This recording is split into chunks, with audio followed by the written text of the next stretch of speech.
Hello everyone, welcome back to Cognis solver. हमने अपने last video में देख लिया था कैसे पाई चार्ट बनाते हैं एंगुलर के अंदर। हमने इसको बना के भी देखा था, बहुत ही सुंदर सा लग रहा था। ओके, अब अपनी इस वीडियो में हम लोग शुरू करेंगे बार चार्ट। ठीक है, तो जैसे कि मैंने आपको लास्ट वीडियो में बताया था कि आप chart.js पे जाकर सारे चार्ट्स को एक्सप्लोर कर सकते हो, देख सकते हो कि कैसे क्या बनते हैं, क्या चीज़ें उसको डाली जाती हैं। तो हम लोग अभी बार चार्ट बनाएंगे। ठीक है, तो हम लोग पहले चलते हैं अपने VS कोड पर और हम लोग एक कंपोनेंट जनरेट कर लेते हैं बार चार्ट के लिए। तो हम लोग बोलेंगे ND chart generate component and this time bar chart, right. Will do enter and हमारा बार चार्ट बन के आ जाएगा। मतलब बार चार्ट बन के नहीं आ जाएगा, बेसिकली बार चार्ट का कंपोनेंट बन के आ जाएगा, जिसको हम लोग को एडिट करना पड़ेगा ऑफ कोर्स। ओके, सो कुछ कुछ चीज़ें तो इसमें आई थिंक सेम ही रहने वाली हैं, जैसे कि ये कैनवस, तो मैं इसको कॉपी कर लूँगा और हम लोग आ जाएंगे अपने HTML में बार चार्ट के और यहाँ पे इसको पेस्ट कर दूंगा। बस इसका आईडी चेंज कर दूंगा, पाई कैनवस जगह मैं इसको कर दूंगा बार कैनवस। सिमिलरली जो CSS है पाई चार्ट का वो भी सेम रहेगा बार चार्ट के केस में भी, तो मैं उसको भी यहाँ पे कॉपी पेस्ट कर लूँगा। फाइन। बार बार ये जो CSS वगैरह कॉपी पेस्ट करने से बेटर हम लोग अपने इस जो डिव है हम लोग का, जो जिसके अंदर कैनवस है, इसको हम लोग क्लास दे सकते हैं लाइक कैनवस। एंड ये वाला जो CSS है इसको हम लोग main style that is global style dot CSS में यहाँ पे हम लोग उसको डिफाइन कर सकते हैं, जिससे हम लोग को बार बार कॉपी पेस्ट करने की जरूरत नहीं पड़ेगी। Okay, that approach you can follow, but अभी के लिए मैं इसको यहाँ पे छोड़ देता हूँ ऐसे ही, सिंस बहुत ही छोटा सा कोड है तो 5-6 लाइन कोड कॉपी पेस्ट करने में कोई दिक्कत नहीं होनी चाहिए। बट मॉडुलरिटी की बात हम लोग करें तो हम लोग ऐसा कर सकते हैं। ठीक है, ओके। सो हमने ओके HTML वगैरह सब क्लोज करते हैं, डायरेक्ट आते हैं अपने TSS फाइल के अंदर और कुछ ज़रूरी चीज़ों को इनिशियलाइज कर लेते हैं। Fine, okay. तो चलिए, तो पहले तो हम लोग ऑन इनिट की जगह इसको करेंगे आफ्टर व्यू इनिट, राइट। और ये ng यूनिट की जगह हो जाएगा ng after view init. Perfect है। अब हम लोग को कुछ वेरिएबल्स चाहिए रहेंगे, उस वेरिएबल्स को भी हम लोग डिफाइन कर लेंगे। तो पहले हम लोग डिफाइन करेंगे व्यू चाइल्ड को।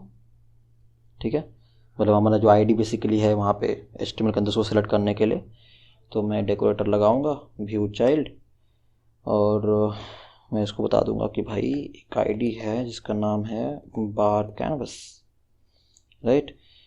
तो मैं उसको सिलेक्ट करना है, उसका नाम मैं दे दूंगा बार कैनवस। आप कुछ भी दे सकते हो, आपके ऊपर है। ठीक है, और बता दूंगा मैं, आपको याद होगा हमने लास्ट टाइम पाई चार्ट के केस में यहाँ पे हमने जब व्यू चाइल्ड किया था तो हमने उसको नेटिव एलिमेंट और एनी देख करके रखा था। आप ये भी कर सकते हो, बट आप स्पेसिफाई भी कर सकते हो। हम लोग बता देंगे कि ये एलिमेंट रेफ दे देंगे। ठीक है, एलिमेंट रेफ, इससे क्या होगा कि ये जो एलिमेंट है बार कैनवस, हमारे केस में एक कैनवस है बेसिकली, नेटिव कैनवस एलिमेंट है बेसिकली, तो उसको ले लेगा। अगर उसको नहीं मिलेगा तो बोलेगा अनडिफाइंड। ठीक है, फाइन, जस्ट नल चेकिंग के लिए। परफेक्ट है, और एक बनाएंगे बार चार्ट। ठीक है, जो कि फिलहाल मैं एनी दे रहा हूँ। परफेक्ट है।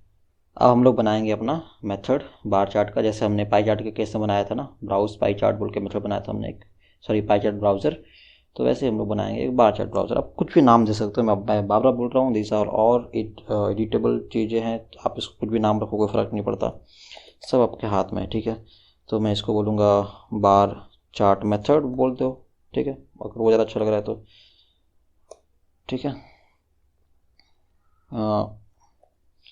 ये भी कुछ रिटर्न नहीं करेगा, वॉइड रहेगा। ठीक है,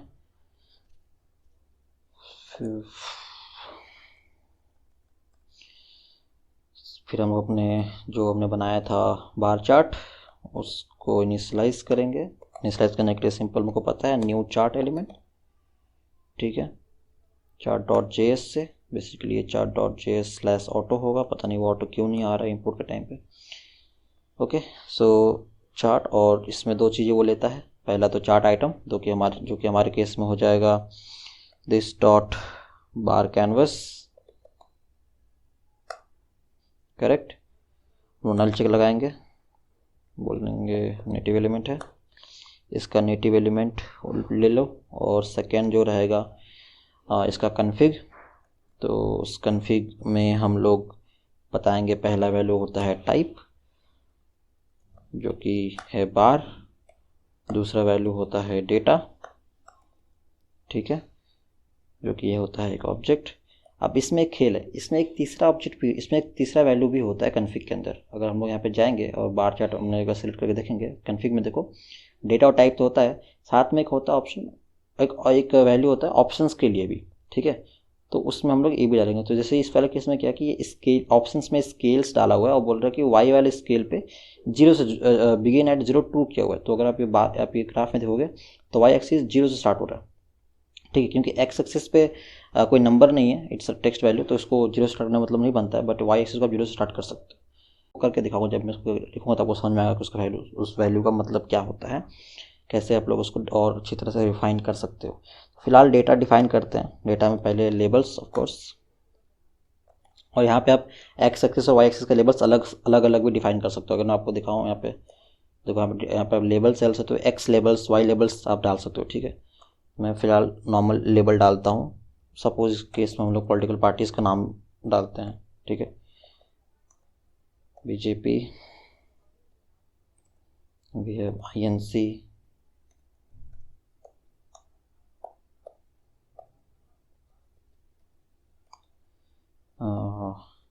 we have AAP, CPI. Is it dead or yet? Okay, let's have it. We have one more party called CPI, like CPIM, right? This Marxist party, and then we'll have, okay, let's take Sharad Pawar's party, NCP. I don't know how it came into my mind, just okay, let's use it. Fine. So we have defined our labels. Now we'll define our data sets. Perfect. So data sets, yeah. Now inside the data sets we can have our labels again. Now see, this is the thing you are seeing, like my first data set. So this you can define, basically you can define any value here, okay. So for our case we'll say, let's number of votes, yeah, sounds good. And data, so we have 1 2 3 4 5 6 parties, right? So we'll have 6 data points as well. So suppose 100 150 30, I'm just guessing any random numbers, okay, 15 20 34 maybe, okay. So yeah,